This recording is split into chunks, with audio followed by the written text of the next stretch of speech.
Tus ojos revelan que yo nada puedo esconder, que no soy nada sin ti, oh fiel Señor. Todo lo sabes de mí, cuando miras el corazón, todo lo puedes ver muy dentro de mí. Lleva mi vida a una sola verdad, que cuando me miras nada puedo ocultar. Sé que es tu fidelidad que lleva mi vida más allá de lo que pueda imaginar. Sé que no puedo negar que tu mirada puesta en mí me llena de tu paz. Sé que es tu fidelidad que lleva mi vida más allá de lo que pueda imaginar. Sé que no puedo negar que tu mirada puesta en mí me llena de tu paz, que tu mirada puesta en mí me llena de tu paz, que tu mirada puesta en mí me llena de tu paz.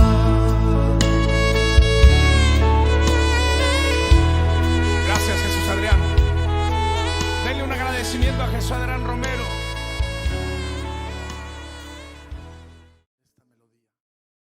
Palabra de la necesidad. Estamos ya en la quinta palabra del Señor Jesús en la cruz del Calvario. Esta palabra está en Juan 19:28.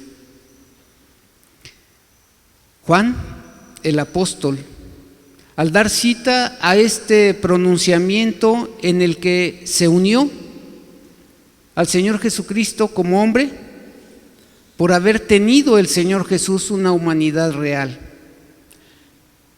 Dios en él descendió con un propósito, que pudiera tener un encuentro con el ser humano.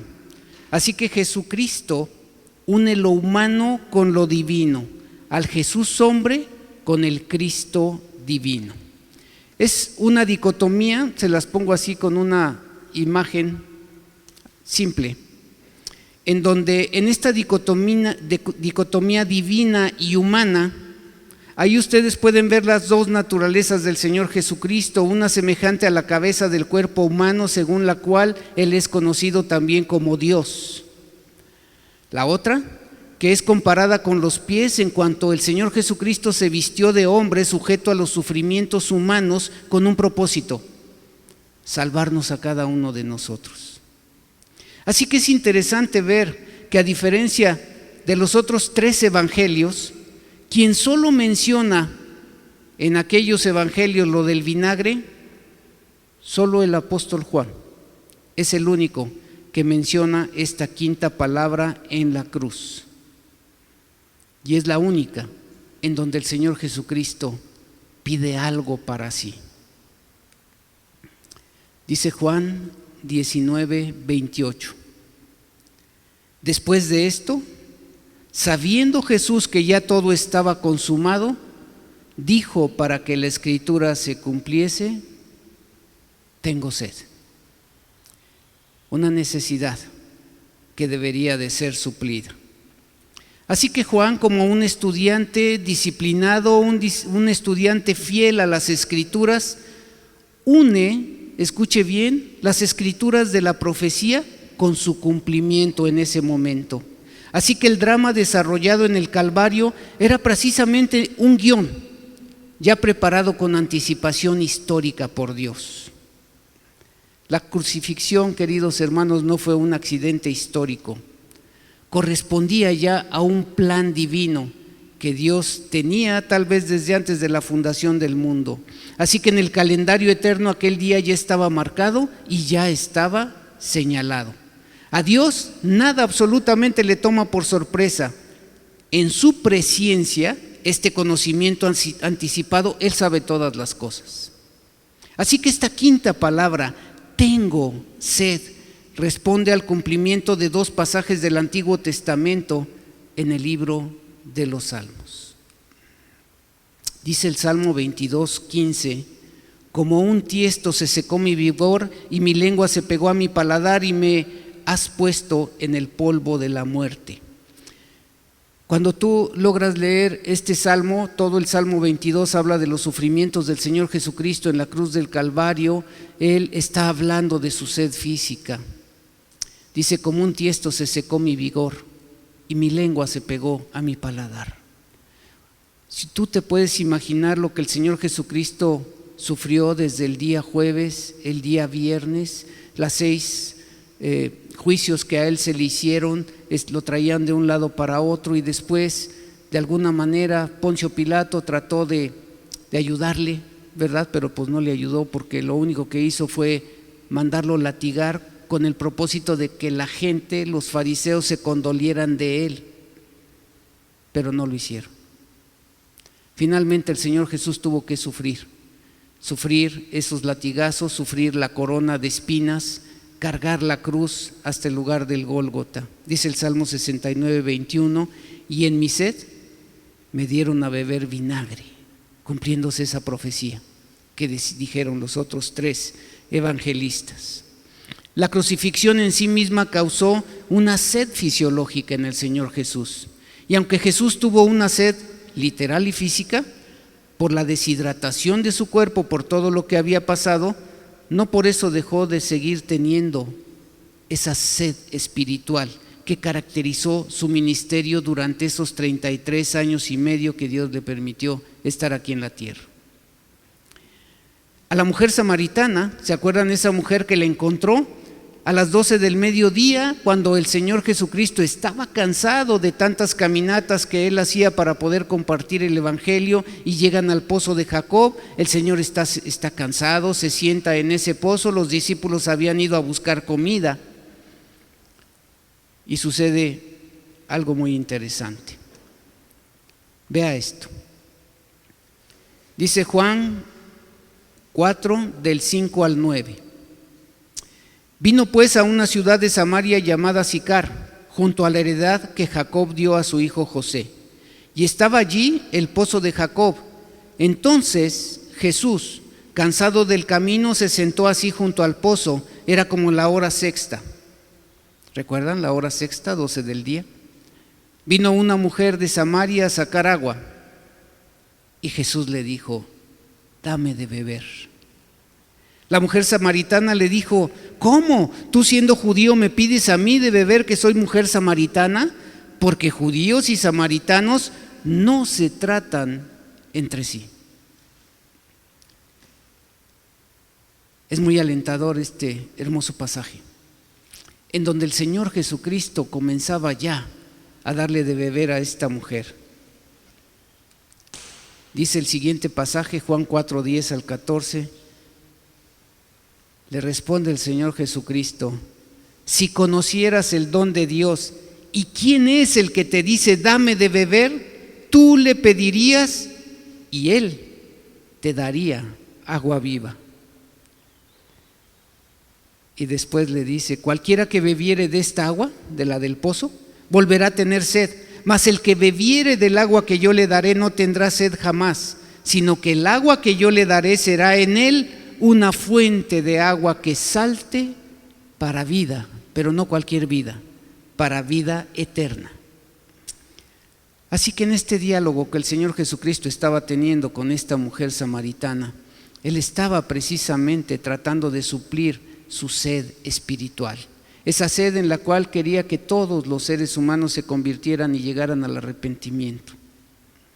Así que el Señor sigue dialogando con esta mujer en el pozo, Y después de que el Señor le da una explicación a esta mujer, le dice lo siguiente: Señor, dame esa agua para que no tenga yo sed ni venga aquí a sacarla. Hasta ese momento la mujer samaritana, en su racionalismo, en su intelecto, hace una interpretación de las palabras que el Señor Jesucristo le estaba diciendo en una búsqueda religiosa para poder llegar a una conclusión. Y le dice al Señor: Señor, me parece que tú eres profeta, porque le había dicho: 5 maridos has tenido y el que tienes, ni ese tampoco es tu marido. Y después el Señor propicia ese paso para poderse dar a descubrir en una mujer. Solamente 2 personas el Señor les reveló, bueno, se lo revelaba a los fariseos, pero jamás lo entendieron. Le dice lo siguiente, dice: sé que ha de venir el Mesías llamado el Cristo. Cuando Él venga nos declarará todas las cosas. Es entonces cuando en las palabras del Señor ella comienza a beber de esa agua espiritual que el Señor le ofrece y se revela ante ella como el Mesías, como el Cristo. Y le dice estas maravillosas palabras: yo soy el que habla contigo. Ahí el Señor se estaba revelando ante esta mujer. La sed espiritual del Señor es por los perdidos y por aquellos que lo conocen religiosamente, lo conocen histórica y tradicionalmente, pero no lo conocen espiritualmente. El mundo está embriagado de tradiciones religiosas, pero necesitan estar llenos con la revelación completa del Señor Jesucristo, nuestro único y suficiente Salvador. El Señor Jesús tiene sed por este mundo que es un ermitaño espiritual. La sed espiritual del Señor es por los que en el ejercicio de un humanismo intelectual han perdido de vista al Jesús verdadero, al Jesús redentor, al Jesús que salva. ¿Y saben por qué? Por un egocentrismo motivado por el materialismo. La sed espiritual del Señor es por los creyentes que juegan a la iglesia, porque hay muchos creyentes que siguen jugando a la iglesita, que son llaneros solitarios en las llanuras de su racionalismo equivocado, que han adulterado la gracia con el legalismo y el cristianismo con un fariseísmo religioso.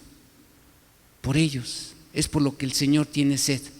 El apóstol Pablo le escribió a la iglesia de Galacia para refrenarle contra la mezcla que ellos estaban haciendo acerca de lo que es la ley y de lo que es la gracia, y producían un evangelio distorsionado. Miren lo que escribió el apóstol Pablo a la iglesia de Galacia. Dice el apóstol Pablo: estoy maravillado de que tan pronto os hayáis alejado del que os llamó por la gracia de Cristo para seguir un evangelio diferente. Y todavía hoy día muchos de los creyentes siguen manejando evangelios diferentes. Pero les dice algo el apóstol Pablo: mas si aún nosotros o un ángel del cielo os anunciare otro evangelio diferente del que os hemos anunciado, sea anatema. La palabra anatema quiere decir maldito. Sea anatema. Y se los vuelve a reiterar y les dice en Gálatas 1:9: como antes hemos dicho, también ahora lo repito, si alguno os predica diferente evangelio del que habéis recibido, sea anatema.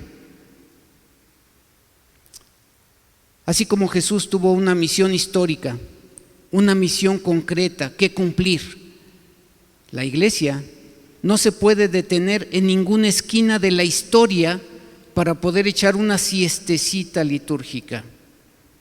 A veces seguimos dormidos, a veces seguimos ahí aletargados sin hacer nada. Es la hora, yo creo, queridos hermanos, de levantarse. Es la hora que le ha llegado a nuestra iglesia para que se levante, para que nuestra influencia como creyentes deje sentirse en medio de una sociedad en donde todavía no ha logrado entender quién es Jesús y lo que quiere hacer por ellos.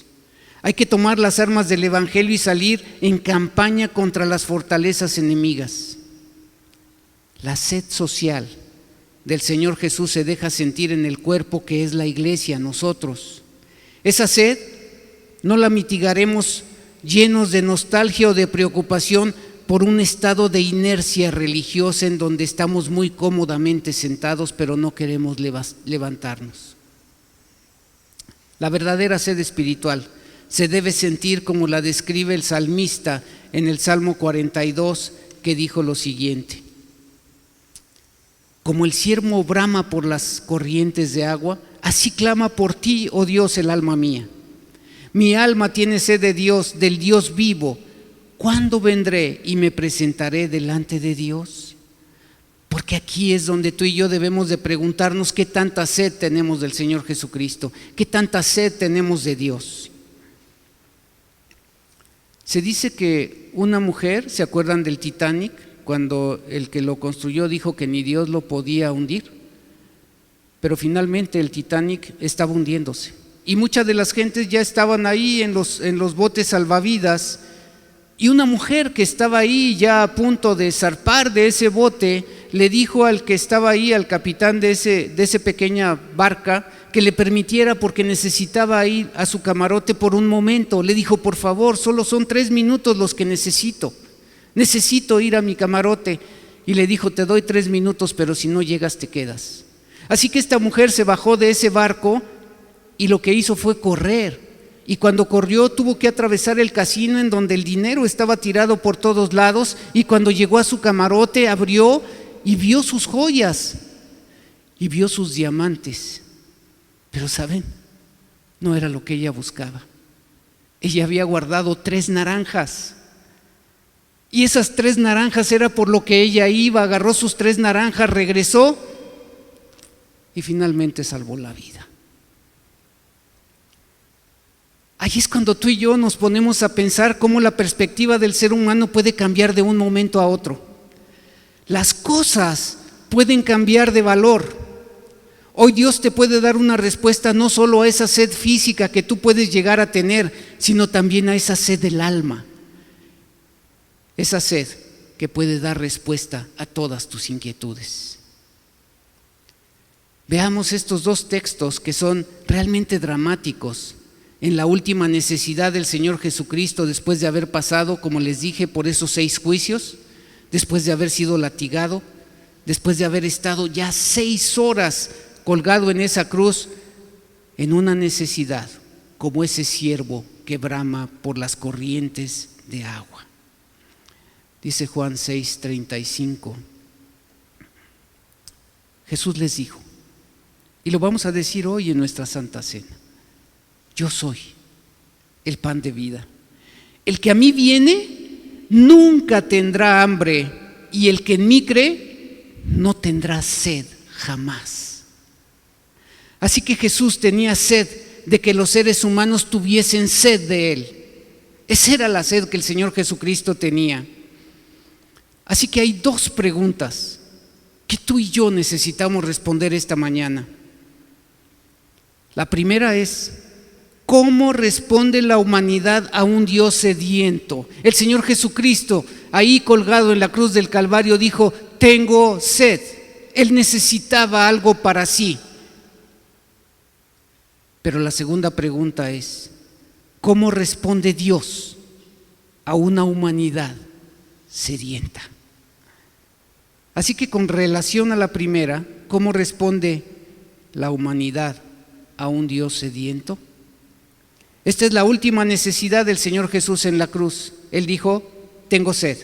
Los soldados se acercaron y tomaron una esponja y la mojaron en vinagre y mirra y se la acercaron al Señor, pero Él no quiso beber. Así que eso no satisfizo su sed. Entonces tenemos que seguirnos preguntando: ¿qué tiene la humanidad para darle a un Dios sediento? ¿Cómo respondió la multitud?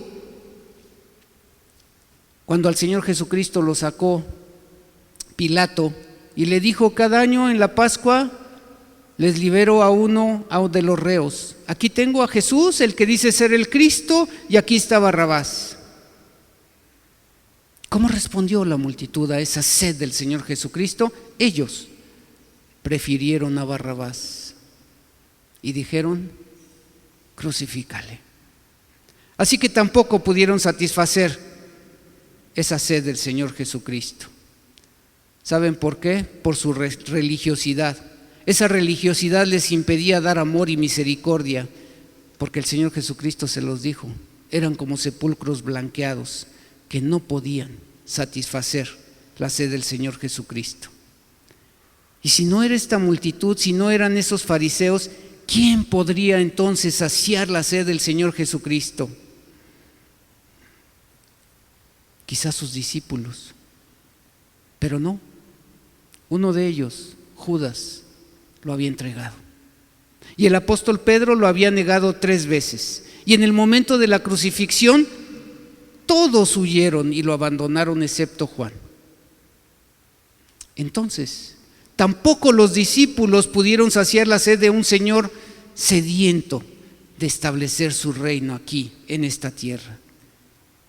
Podemos seguir pensando, a lo mejor los vecinos, los que vivieron en Nazaret, sus medios hermanos, podían tal vez sanar esa sed que el Señor sentía en ese momento que estaba crucificado.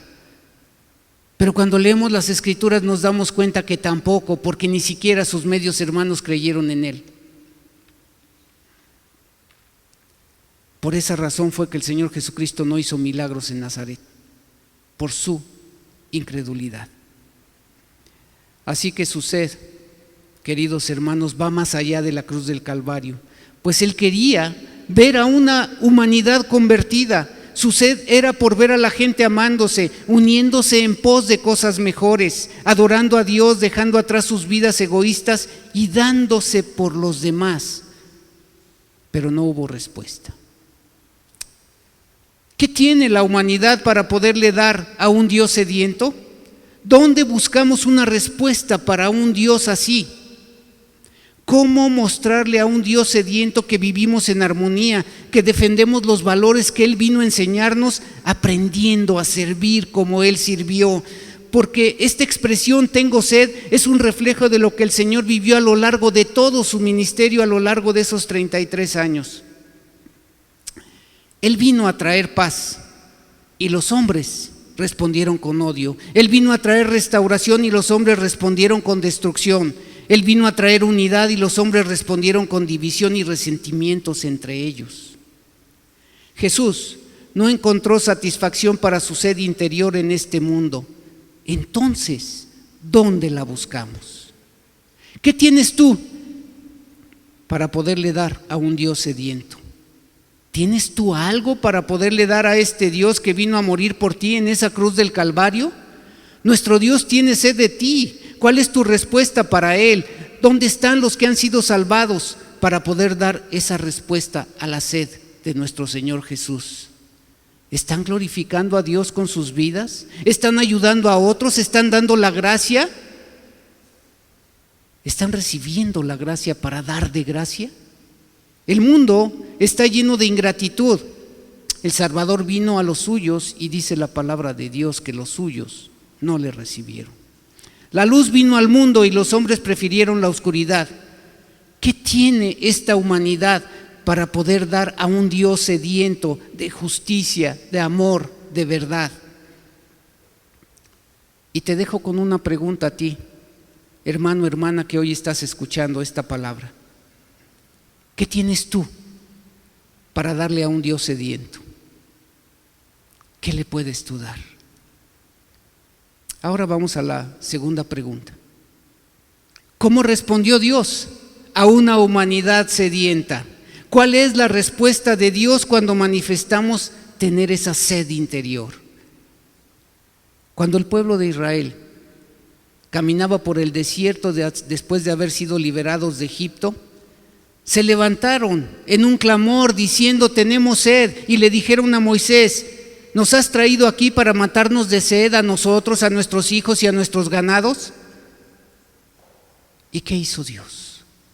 ¿Cuál fue la respuesta que le dio? Le dijo a Moisés: ahí está, la peña de Oreb, golpéala y va a salir agua. Así que en Éxodo 17:6 dice: he aquí, Yo estaré delante de ti allí sobre la peña de Horeb, y golpearás la peña y saldrán de ella aguas, y beberá el pueblo. Y Moisés lo hizo así en presencia de los ancianos. Así que el Señor estaba dándoles de beber a más de 2 millones de personas, porque quería Dios que ellos supieran que no los iba a dejar morir de sed, porque esa es la forma en la que Dios responde a un pueblo sediento. ¿Qué pasó también ¿se acuerdan? Sansón mató a 1000 filisteos, él solito, 1000 filisteos con una quijada de asno, pero después de que los mató, tuvo sed y clamó a Dios y le dijo estas palabras hermosas: y teniendo gran sed clamó luego a Jehová y dijo: tú has dado esta grande salvación por mano de tu siervo. Y le hace una pregunta a Dios: ¿y moriré yo ahora de sed y caeré en manos de los incircuncisos? Entonces abrió Dios la cuenca que hay en Ley, y salió de allí agua, y bebió, y recobró su espíritu, y se reanimó. Así responde Dios a una humanidad sedienta. A través del profeta Isaías también el Señor les da esta palabra: los afligidos y menesterosos buscan las aguas, y no las hay. Seca está de sed su lengua. Pero vea lo que dice: yo Jehová los oiré, yo el Dios de Israel no los desampararé. En las alturas abriré ríos y fuentes en medio de los valles. Abriré en el desierto estanques de aguas y manantiales de agua en la tierra seca. Así responde Dios a una humanidad sedienta. Y en el Nuevo Testamento el apóstol Pablo escribe las siguientes palabras: y todos comieron el mismo alimento espiritual, y todos bebieron la misma bebida espiritual, porque bebían de la roca espiritual que los seguía, y la roca era Cristo. Dios sí tiene una respuesta para nosotros, porque Dios dio a su Hijo, y Él es la roca espiritual donde cualquiera puede saciar su sed.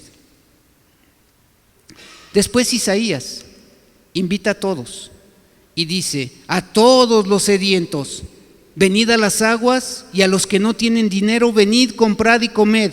Venid, comprad sin dinero y sin precio vino y leche. Así responde Dios a una humanidad sedienta y hambrienta. Esa es la invitación que el Señor sigue haciendo a lo largo de nuestras vidas. Dice Apocalipsis 7, 16, 17: ya no tendrán hambre ni sed, y el sol no caerá más sobre ellos ni calor alguno, porque el Cordero que está en medio del trono los pastoreará y los guiará a fuentes de aguas de vida, y Dios enjugará toda lágrima de los ojos de ellos. Es el Señor, Él es el que nos conduce a esas aguas para poder saciar nuestra sed. Y Apocalipsis 22 dice: y el Espíritu y la esposa dicen: ven, y el que oye diga: ven, y el que tiene sed, venga, y el que quiera tome del agua de la vida. ¿Cómo? Gratuitamente. Ese es el Dios que sacia la sed de los sedientos.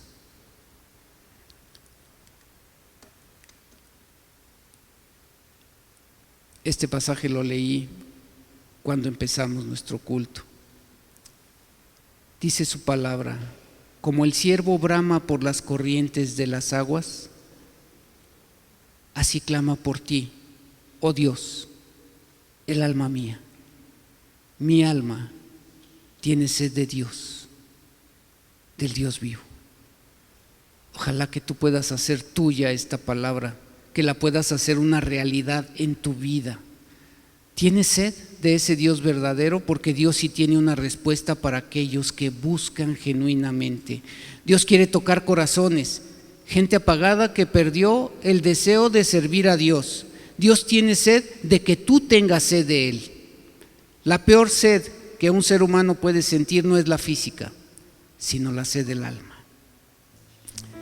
Es la necesidad de un espíritu que clama, que pide, que ansía más y más de un Dios que no se conforma, sino que busca más y más, como la alabanza que decía: quiero más de ti y habitar en tu presencia.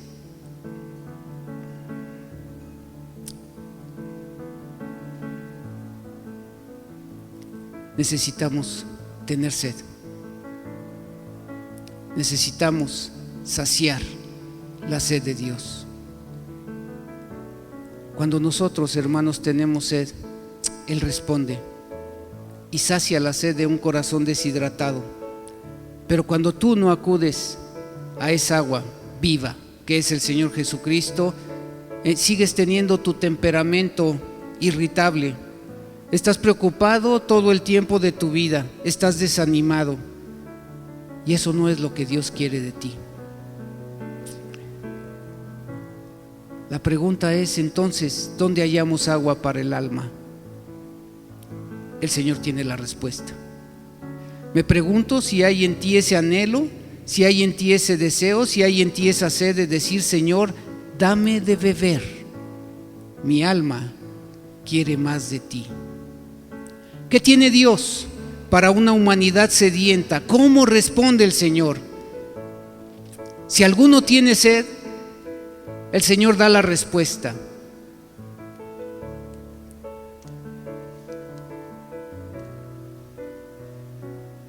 Dice Juan 13:14, ¿cómo le respondió a la mujer samaritana? Cualquiera, escuche bien, cualquiera que bebiere de esta agua volverá a tener sed, mas el que bebiere del agua que yo le daré no tendrá sed jamás, sino que el agua que yo le daré será en él una fuente de agua que salte para vida eterna.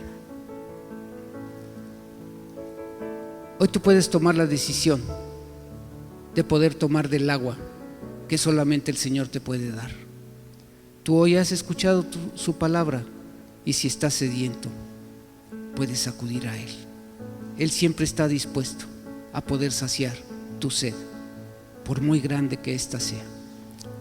Si es así, inclina tu rostro un momento y ora al Señor para que Él pueda saciar esa sed que tú tienes en este momento y puedas realmente recibir de Él lo que tú necesitas. Dice su palabra que Él te dará de esa agua, de esa fuente de agua que salte, dice aquí, para vida eterna. Bendito Padre Celestial, alabamos y glorificamos tu nombre en esta hermosa mañana que nos has regalado con tu palabra, Señor. Gracias porque hoy podemos entender, Señor, que difícilmente nosotros vamos a poder saciar tu sed, pero sin embargo, Señor, tú sí puedes saciar la nuestra. Así que te pedimos en esta mañana, Señor, que tú puedas saciar la sed de cada uno de mis hermanos aquí presentes, de todos aquellos que están desanimados, de todos aquellos que quizás, Señor, por situaciones que hemos estado viviendo los últimos años, Señor, han perdido ese anhelo y ese deseo de poder servirte. Yo te pido por ellos, Señor, ayúdales a poder entenderte, ayúdales a poder acercarse a ti para que puedan recibir de ti esa agua viva, Señor, que va a saciar su sed para que ellos puedan seguir adelante en este tiempo de vida que tú les das. Gracias te damos, Señor, por tu amor. Gracias te damos, Señor, por tu misericordia y por lo que tú haces y por lo que vas a hacer en la vida de cada uno de los que hoy estamos aquí. Te alabamos, te bendecimos y te glorificamos y te damos gracias por tu palabra. Hazla una realidad en nuestras vidas, porque te lo pedimos en el bendito nombre de Jesús, quien es el Cristo. Amén y amén.